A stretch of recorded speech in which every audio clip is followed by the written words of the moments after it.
तुझेही चुंबन घेईन, कुणीही अडवू शकणार नाही, मनी दृढ निश्चय हा करीन. एअर होस्टेस मला बनायचंय, एअर होस्टेस स्वप्न माझे, कवेत घेईन सारे आकाश. आपण कुठे जातोय आर्यन? का माझ्यावर भरोसा नाहीये? आणि त्याहून खास बातमी ही आहे मॅडम, आर्यन साहेब एकटे नव्हते, मानसी पण होती.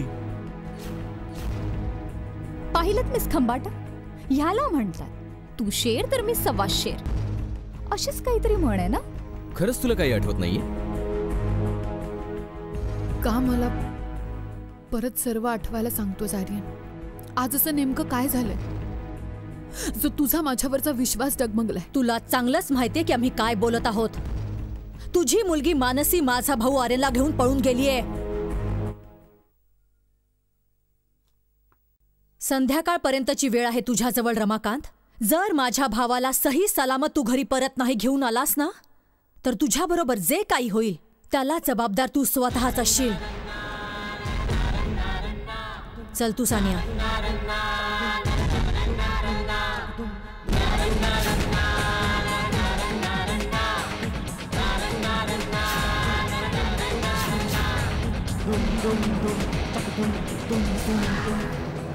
हे घ्या, आता हे लोक इथं कशा पायी आले होते? मला तर असं वाटतं वहिनी की रमाकांत भाऊ पुन्हा कोणत्या तरी नव्या अडचणीमध्ये फसणार आहेत. फसलेत काय? पूर्ण फसलेच आहेत. म्हणजे काय? वाघ मला म्हणायचंय की ह्या लोकांची दुश्मनी इतकी जुनी झालेली आहे, रोज काही ना काही होणार, रोज काही ना काही होणार. आता बघा, मग चांगलंच माहिती असणार तुला की खंबाट मॅडम इकडे कशासाठी आली होती. मला का माहिती असेल हो? चमचेगिरी करणं सोडून दिलंस का? चमचेगिरी नाही, वाघ इमानदारी म्हणा, फक्त इमानदारी. हे बघ, इमानदारी आत्मसन्मान विकून नाही केली जातो ओव्हरलोड. मला ठाऊके की तू इमानदारीच्या नावावर किती वेळा रमाकांत भाऊंना त्रास पण दिलायस. पौर्णिमा बहिणी, समजावं यांना. मी का म्हणून कोणाला धोका देईन? अरे, प्रत्येक माणूस स्वार्थी असतो आणि आपल्या स्वार्थासाठी सगळं काही करतो. बरोबर सर बोलतोय ओव्हरलोड. उद्या रमाकांत जर खंबाट्याचे व्याई बनले तर वळख तरी दाखवतील का? पौर्णिमा बहिणी, तुम्ही सुद्धा रमाकांत भाऊंसारखं स्वप्न बघणं सोडून द्या. चारा तर खूप घातला होता त्यांनी, पण काय झालं? घोड्यानं तर चारा पण खाल्ला आणि लगाम पण हातात नाही आला. हे बघ ओव्हरलोड, आता एक शब्द सुद्धा पुढे बोललास ना तर माझ्यासारखं वाईट कोणीच नसेल. चला वहिनी, चला आज जाऊन पाहूया तरी काय झालंय ते. वय काशी येणार आहे ना? वय येतच असतील एवढ्यात. चला बघूया. जो धूर मी पाहून आलोय ना तिथे, तो भडका आणखीन वाढणारच आणि ही आग सहजासहजी थांबणारच नाही.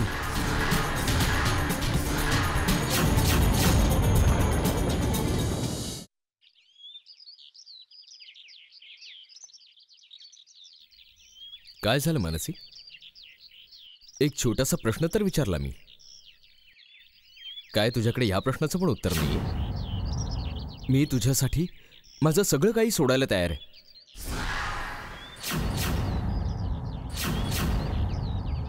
काय तू माझी आयुष्यभर साथ द्यायला तयार आहेस?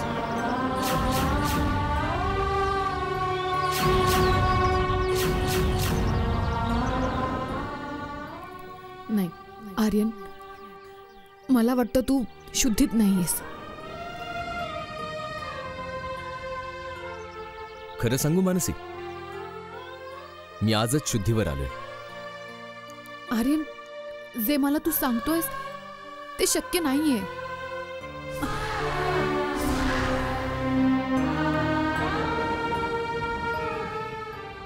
आपल्या प्रेमाला सफल करण्यासाठी मी प्रत्येक अशक्य गोष्ट पॉसिबल करायला तयार आहे मानसी. आणि यामध्ये तू मला साथ देणार आहेस, हेच वचन दिलं होतं ना आपण. आर्यन, हे तू विसरतोयस की तुझ्या ह्या बोटामध्ये सानियाच्या नावाची एंगेजमेंट रिंग आहे.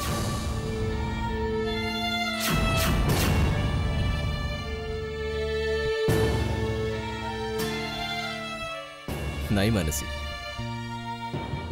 एक अंगठी नातं नाही जोड. जर तुला हेच हवं असेल तर मी ही अंगठी आत्ता आणि या क्षणी काढून फेकून देतो. कुंकू सुद्धा एक चिमूटभरच असतं आर्यन, आणि मंगळसूत्र ते सुद्धा एका तोळ्याचंच असतं.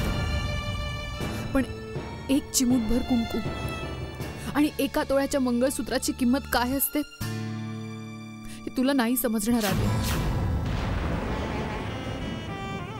ही जी एंगेजमेंट रिंग आहे ना, ही फक्त एंगेजमेंट रिंग नाहीये, पण कुणाचा तरी विश्वास आहे जो या बोटामध्ये विसावला. हो, पण विश्वास तर आपल्या प्रेमावर सुद्धा होता ना मानसी. मग काय झालं त्याचं? तुटलाच ना. आणि जर विश्वास तुटलाच आहे तर मग ह्या विश्वासाच्या धाग्याची काय गरज? अजिबात नाही, कोणतीच गरज नाहीये.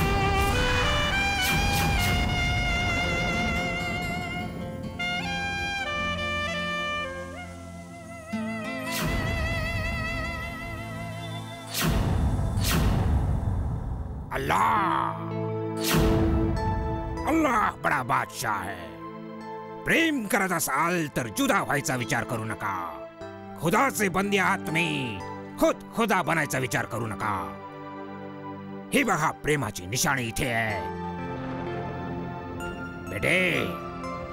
या प्रेमाच्या त्या मजार आहे ज्या ठिकाणी येऊन यकीन तुटत नाही पण त्याला आधार मिळतो. प्रेमावरून यकीन त्या लोकांचा उडतो जे खूप स्वार्थी असतात. या खुदा ज्या मुलांना माहित नाहीये, प्रेम कुर्बानीचं नाव आहे, देण्याचं नाव आहे, घेण्याचं नाव नाहीये. या अल्लाह माफ कर या नादान मुलांना. यांना माहित नाही की प्रेमाकरता काही खास मन राखलेली असतात. हे ते काव्य आहे जे प्रत्येक वाद्यावर गायलं जात नाही.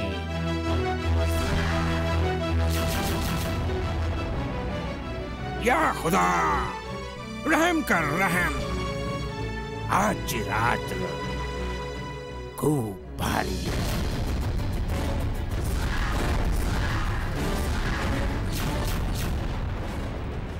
ज्याला हवी असेल त्याने आम्हा फकीरांची दुआ घेऊन जावी. नाही माहिती हवा कुठे घेऊन जाईल. अल्लाह बडा बादशाह है. अल्लाह अल्लाह बडा बादशाह है.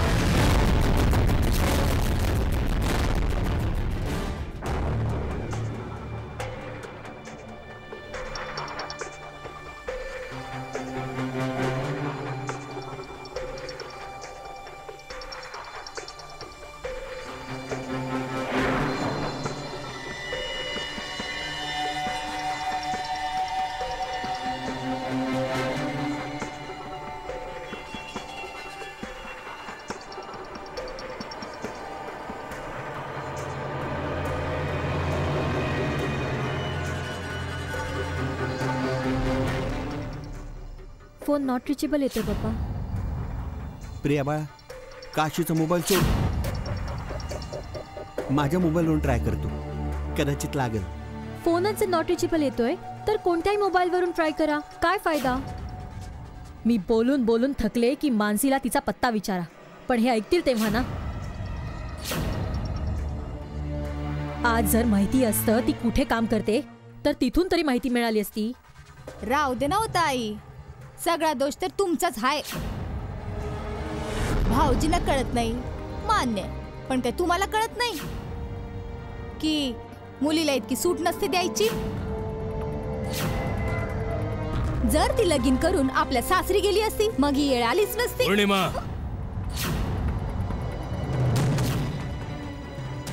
तुला कळतंय तू काय बोलतेस?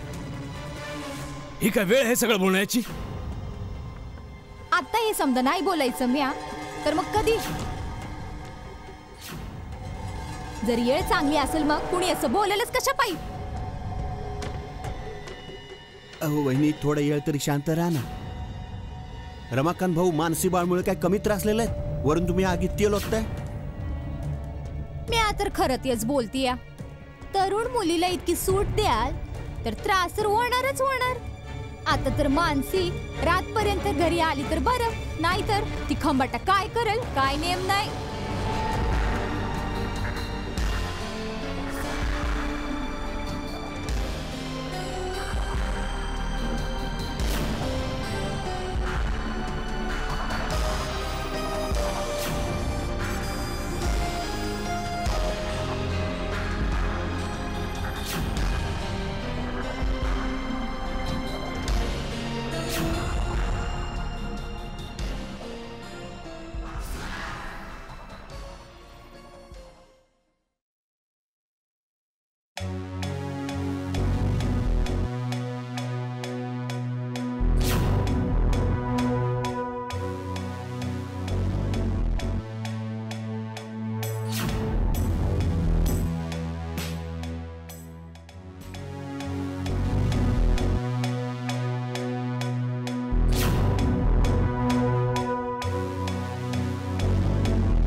काय प्रॉब्लेम आहे आर्यन?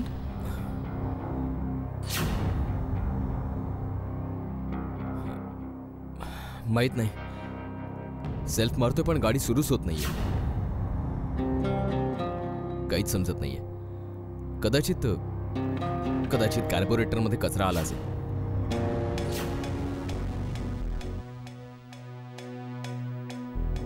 मग तू विचार कसला करतोयस? जाऊन मेकॅनिकला घेऊन ये. रात्र खूप झाली आर्यन. हाच तर विचार करतो. एवढी रात्र झाली आता आणि इथे दूरपर्यंत कोणी माणूस दिसत नाही. इथे मेकॅनिक तरी कुठे मिळणार?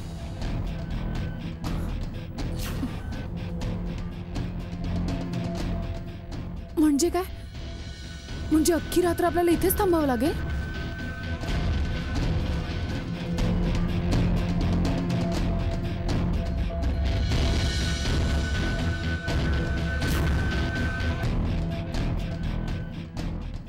सकाळपर्यंत कुठलीही मदत मिळणं खूपच मुश्किल आहे.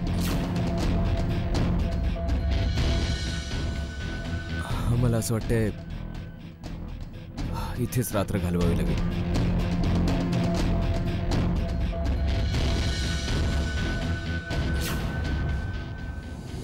या खुदा रहम कर रहम.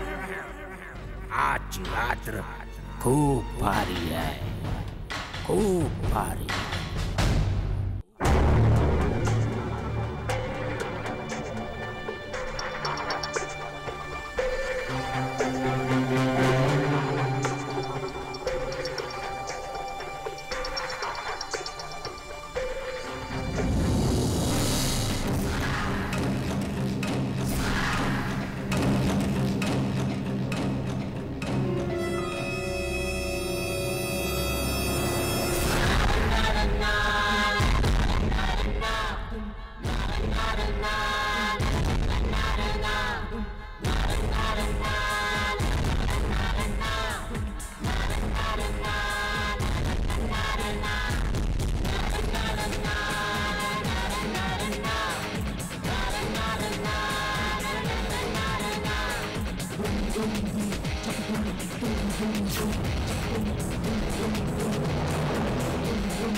मी तुला शेवटचाच विचारते रमाकांत.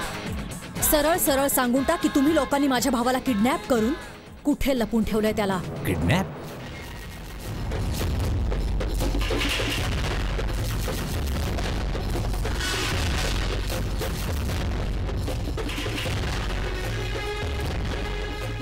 हा तर सरळ सरळ आरोप आहे आमच्यावर इन्स्पेक्टर साहेब. मी भले त्याला कशासाठी किडनॅप करेन? सभ्यपणाचा ढोंग करू नकोस तू रमाकांत. पोलीस आणि कायदा चांगलंच ओळखून आहेत की क्राईम केव्हा, कुठे आणि कोणत्या परिस्थितीत होत असतो.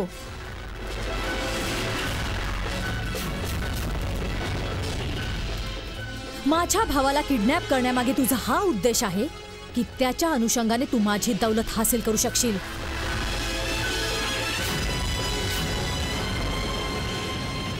हे खोटं आहे इन्स्पेक्टर साहेब, हे सरळ सरळ खोटं आहे. मला कोणाचीही दौलत नकोय. माझ्याकडे खरेपणा आणि प्रामाणिकपणाची दौलत आहे. मला आणखीन कुठल्याही दौलतीची मुळीच गरज नाहीये. हे बरोबर बोलतात इन्स्पेक्टर साहेब. आम्हाला खरंच माहित नाही की ह्यांचा भाऊ कुठे आहे. मग त्यांना हे तरी माहित असेल की ह्यांची मुलगी मानसी कुठे.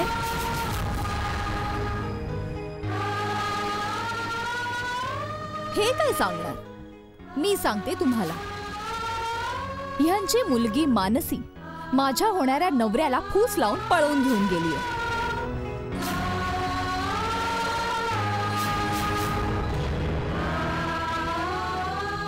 आणि ह्या षडयंत्रामध्ये हे सगळे सामील आहेत. हे साफ खोटं इन्स्पेक्टर साहेब. मग बोलत का नाही तुम्ही? कुठे तुमची मुलगी? रमाकांत, तुम्ही सांगा कुठे तुमची मुलगी? हा कसं बोलेल इन्स्पेक्टर?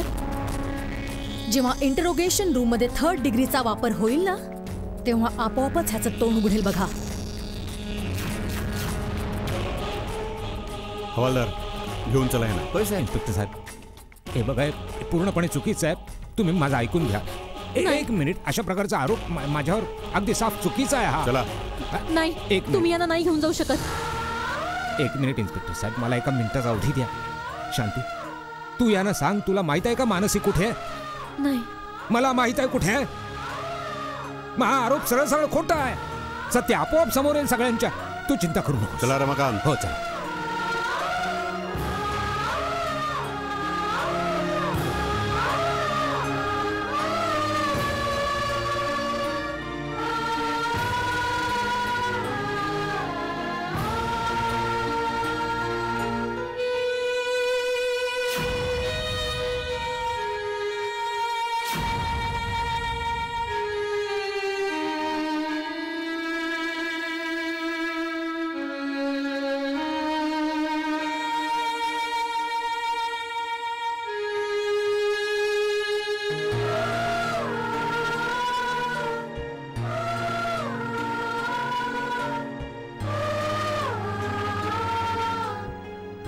इन्स्पेक्टर साहेब, यांना सोडून द्या. हे बघा, जोपर्यंत आमची चौकशी पूर्ण नाही होत, आम्ही यांना नाही सोडू शकत.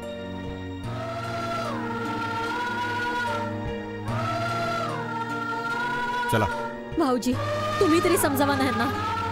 पण वहिनी, भाऊने असं केलं तरी काय?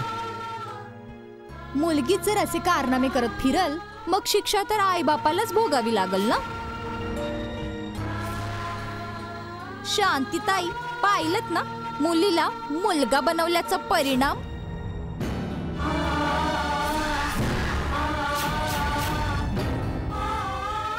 तुम्ही माझ्या मुलामुलीची काळजी नका करू.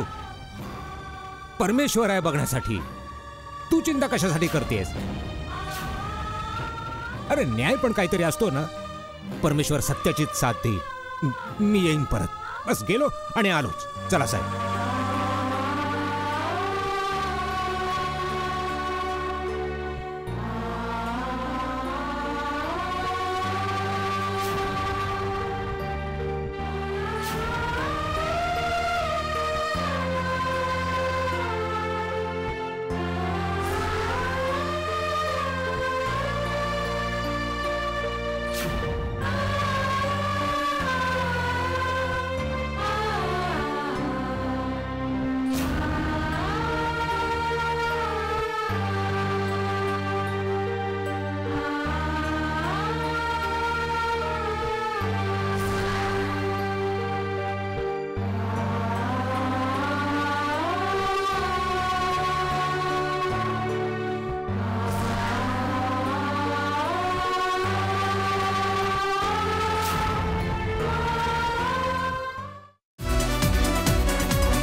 खुशीपूच गोष्टी मी करीन, ढगांचेही चुंबन घेईन, कुणीही अडवू शकणार नाही, मनी दृढ